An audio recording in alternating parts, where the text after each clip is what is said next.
ആപത്തിൽപ്പെടുന്നവരെ രക്ഷപ്പെടുത്തുകയാണ് ഇക്രൂസിൻ്റെ ജോലി.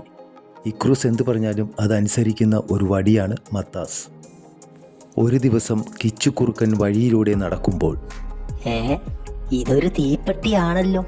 അവൻ അതെടുത്ത് ഉരച്ചു നോക്കി. എന്റെ അമ്മേ, തീ! ആഹാ, ഇതിരിക്കട്ടെ, ഇവിടെയുള്ളവന്മാരെ എല്ലാം ഒന്ന് വരട്ട. അവൻ തീപ്പെട്ടിയുമായി അല്പം നടന്നപ്പോൾ എല്ലാവരും ഉണ്ടല്ലോ. അവൻ അവരുടെ അടുത്ത് ചെന്ന് വേഗം ഒരു കൊള്ളി ഉരച്ചു. തീ കണ്ട് എല്ലാവരും ഭയന്ന് നിലവിളിക്കാൻ തുടങ്ങി. അയ്യോ, രക്ഷിക്കണേ, രക്ഷിക്കണേ, തീ, തീ! ആ സമയം അതുവഴി ഇക്രൂസും മത്താസും വരാനിടയായി. ഇക്രൂസെ, അത് കണ്ടോ? അവിടെ എന്തോ കുഴപ്പമുള്ളതുപോലെ. ഇരുവരും ഒരു മരത്തിന് പിന്നിൽ മറഞ്ഞു നിന്നു. കുറുക്കച്ചാരുടെ കയ്യിലെ തീ കണ്ട് എല്ലാവരും ഭയന്ന് നിൽപ്പാണല്ലോ. അവനൊരു ചെറിയ ഷോക്ക് കൊടുക്കണം. ക്രീം ക്രോം ക്രാം, തീ പാമ്പായി മാറട്ടെ. അടുത്ത നിമിഷം തീ പാമ്പായി മാറി.